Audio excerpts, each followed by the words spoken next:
Bonjour à toi visiteur et bienvenue sur La Forge. Aujourd'hui nous allons parler pognon, guerre uchronique et dragon.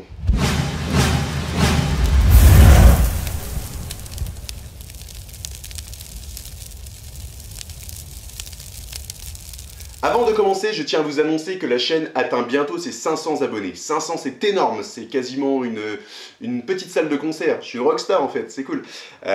Plus sérieusement, vraiment ça me fait super plaisir que vous me suiviez. Je suis content que ce que je fais vous plaise. Et j'espère que l'aventure va continuer. D'ailleurs, c'est plus ou moins le sujet de la vidéo d'aujourd'hui. Pour fêter ces futurs 500 abonnés, je vais organiser une petite fac en vidéo, donc où je vais lire vos questions et je vais y répondre. Donc si vous avez des questions, n'hésitez pas, balancez-les en commentaire, balancez-moi sur Facebook, balancez-moi où vous voulez. En attendant, c'est parti avec le premier point de ce hobby life, le pognon. Parler pognon lorsqu'on crée du contenu, c'est toujours un peu délicat sur internet. En général, les internautes ont tendance à voir ça d'un mauvais œil et ils ne comprennent pas forcément comment ça se passe pour les youtubeurs. Moi, je suis un tout petit youtubeur, ce qui fait que j'avais monétisé mes vidéos, mais ça ne me rapportait rien parce que je fais pas assez de vues. On est dans un secteur un peu de niche, le modélisme, le wargaming, et donc du coup, voilà, ça me rapportait rien. J'ai donc décidé de démonétiser ma chaîne afin que vous n'ayez plus de pub et de trouver une solution alternative. Pourquoi une solution alternative? Parce qu'il faut mettre au clair une chose, je suis pauvre. J'ai pas un rond et en plus je vais me retrouver au chômage d'ici peu de temps. Et d'ici à ce que ma situation se stabilise, on va dire, ça serait bien si je pouvais avoir un peu quelques à côté pour pouvoir continuer à tourner mes vidéos, tout simplement. Je me suis donc mis en quête d'un partenariat, ou plutôt d'un mécénat, afin de continuer à pouvoir faire sereinement mes vidéos. Et c'est Uchronic Game qui a répondu à mon appel. J'en vois déjà dire « Ouais, l'autre, le Lucius Forge, il vend son cul !» Et vous pourriez avoir raison, mais vous aurez tort. Vous auriez tort car le terme de partenariat ou de mécénat a un sens bien précis. Il ne s'agit pas pour eux de racheter Lucius Forge, ça n'aurait d'ailleurs aucun sens, mais bien de me soutenir dans mes projets, de me soutenir dans mes réalisations, et pour ça je les en remercie. Et du coup, ça me semble normal de mettre leur logo dans mes vidéos et de mettre un lien en description vers leur boutique. C'est un juste retour des choses. A noter que lorsque nous avons discuté pour mettre en place ce partenariat, j'ai insisté sur deux points bien précis. Le premier, c'est de pouvoir vous dire que j'étais en partenariat avec Uchronic Game, chose avec laquelle ils étaient parfaitement d'accord. Le second point, c'était de pouvoir continuer à dire ce que je veux et comme je le veux. Je suis sur ma chaîne, je suis libre, et voilà. Si ça leur plaît pas un jour ou l'autre, ils sont libres d'arrêter de me sponsoriser. Mais pour l'instant, ça pose aucun souci, ils sont parfaitement d'accord avec ça aussi. Mais puisqu'on parle de besoins, abordons le prochain point. J'ai décidé d'ouvrir un compte Tipeee. Hop, hop. Normalement, il va y avoir un lien directement ici. Tipeee, qu'est-ce que c'est? Pour ceux qui ne connaîtraient pas, c'est tout simplement un financement participatif pour les créateurs de contenu. En gros, vous pouvez lâcher un pourboire, soit ponctuel, soit régulier, à un youtubeur ou à un créateur de contenu que vous appréciez. Si vous ne donnez pas de pourboire, qu'est-ce que ça change pour vous? Absolument rien. Vous continuerez à pouvoir voir mes vidéos gratuitement et je ne compte pas faire de contenu privé pour les tipeurs. Tout le contenu de ma chaîne sera toujours démonétisé et accessible gratuitement. En revanche, si vous donnez des pourboires, qu'est-ce que ça va changer? Pour vous, vous aurez la joie d'avoir aidé quelqu'un à pouvoir réaliser ses projets et pouvoir réaliser ses vidéos. Et pour moi, ça va me permettre d'acheter peut-être de la résine, d'acheter du silicone pour faire des moulages, d'acheter des choses diverses et d'autres qui me permettront de faire d'autres tutos. En gros, vous participez collectivement au financement de ma chaîne. Je remercie par avance ceux qui m'aideront à financer ma chaîne et ceux qui continuent à faire vivre la chaîne en commentant, en partageant les vidéos et en likant. Passons au second point, Mother Earth. 1983. La Seconde Guerre mondiale est toujours en cours. Mais les robots, les hybrides ont remplacé les armées. Paris, sous un dôme à cause des gaz toxiques, est devenu le centre du conflit. Bienvenue sur Mother Earth. Mother Earth est un jeu de figurines actuellement sur Kickstarter.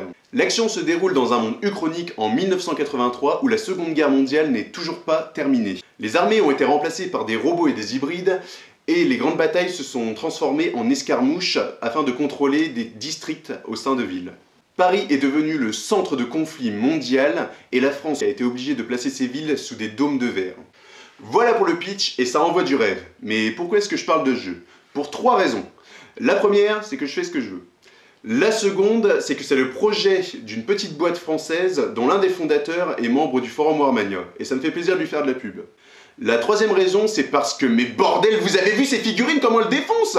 Sérieusement, c'est quoi cette sculpture de malade? Moi, quand je vois ça, j'ai qu'une envie, mais c'est de faire craquer mon compte en banque. Allez, on se calme. N'oublie pas que t'es pauvre. Non, vraiment, ça défonce. C'est brillant, c'est inspiré, c'est beau, et moi j'ai qu'une envie quand je vois ça, c'est de craquer et de faire craquer des potes. Il faut savoir que les figurines sont en 1/35e, c'est-à-dire du 50 mm, et que ça doit laisser de belles opportunités de peinture. Concernant les règles du jeu, je ne me suis pas trop renseigné, j'ai eu pas mal de retours positifs de ceux qui avaient pu essayer et ils ont apprécié. Je sais que c'est un jeu d'escarmouche qui se voit affronter entre 3 et 5 figurines en moyenne, qui se base sur un plateau de 60 sur 60, donc vraiment de l'escarmouche. Et j'ai été chercher sur la page du Kickstarter cette petite carte de personnage qui doit être à mon avis une carte temporaire, je suis pas sûr que ce sera la carte définitive. Si vous voulez plus de détails sur celle-ci, je vous invite à aller sur Warmania et à discuter directement avec Oniromancer, qui est un des fondateurs du projet, ou de poser vos questions directement sur le Kickstarter. Si vous souhaitez vous lancer dans l'aventure, sachez que le starter pack contenant soit 3 soit 4 figurines selon les factions est à 45 €. 45 €, ça fait une somme comme ça, mais il faut remettre dans le contexte. C'est 45 € pour en moyenne 4 figurines de 50 mm. Ça fait la figurine de 50 mm à 11 € et quelques, 11,50 € à tout casser. C'est vraiment pas beaucoup, il suffit de regarder n'importe quel solo War Machine ou n'importe quelle figurine individuelle Warhammer pour se rendre compte qu'on est largement en dessous des tarifs avec des sculptures qui défoncent sa maman. Personnellement, je n'ai qu'un souhait, c'est que ça ne se développe pas dans le coin où j'habite parce que c'est obligé que je vais craquer sinon.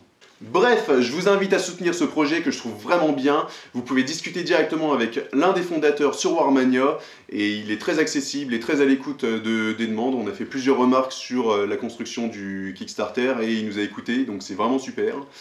Et voilà, je vous invite donc à vous renseigner sur le jeu parce que je pense que ça vaut vraiment le coup quoi, quand on voit les figurines. Passons maintenant au dernier point de ce Hobby Life, on va parler de Dragon Wargaming.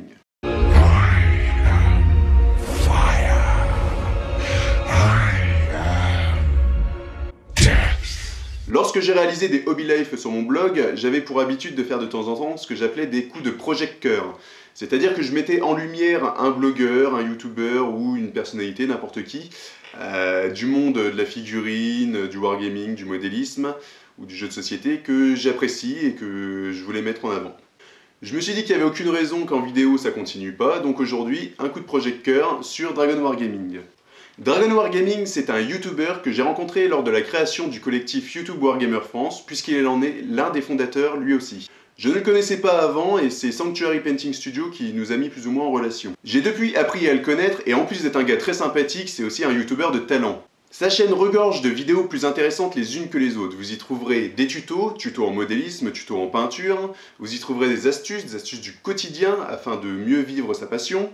Vous y trouverez aussi des Open the Box. Il a par exemple fait une ouverture de Battle Group Trollblood, que j'ai aussi réalisé, mais il l'a abordé d'un point de vue un peu différent du mien, c'est-à-dire qu'il s'est plus concentré sur les figurines, donc c'est très intéressant à aller voir.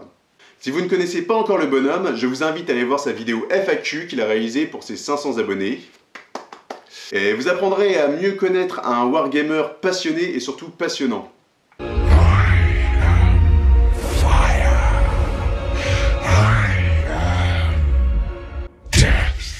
En ce qui nous concerne, c'est l'heure de se quitter parce que ce Hobby Life est fini.